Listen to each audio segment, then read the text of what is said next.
नाशिकचं ध्वजवंदन न मिळाल्यानं भुजबळ नाराज झालेत। गोंदिया जिल्ह्यामध्ये ध्वजारोहण करण्यास भुजबळांचा नकार आहे।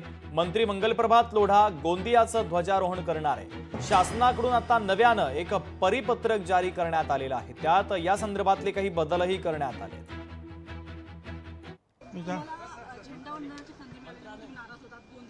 तुला कोणी मी काही नाराज वगैरे काही नव्हतो काय तुम्ही उगीच काहीतरी चुकीची काहीतरी स्टोरी लावू नका। पुन्हा सांगतो मी नाराज वगैरे काही नव्हतो। मी सांगितलं मला गोंदियाला जाणं शक्य नाही, त्यामुळे त्यांनी माननीय लोढा यांना गोंदियाला ते पाठवत आहेत। संपला विषय। झेंडा वंदनाकरता केलेली व्यवस्था असतं। प्रत्येक जिल्ह्याला पालकमंत्री, माझ्याकडे 2 जिल्हे अमरावती आणि नागपूर। अमरावतीला कुणाला तरी मंत्री मोदाला पाठवावं लागेल, मला नागपूर करावं लागेल। ज्यांच्याकडे 2 जिल्हे आहेत, ज्यांच्याकडे समजा आता रायगड आणि नाशिकला पालकमंत्री पदाचा तिढा आहे, तर हा सुटण्यापर्यंत पर्याय व्यवस्था आपण झेंडा वंदनाची करतो।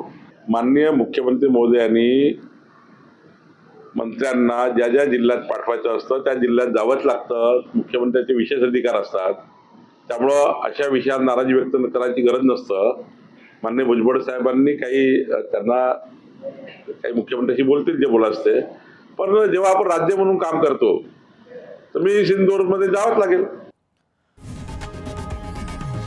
लोकशाही मराठी ऐका, पहा, जागरूक रहा।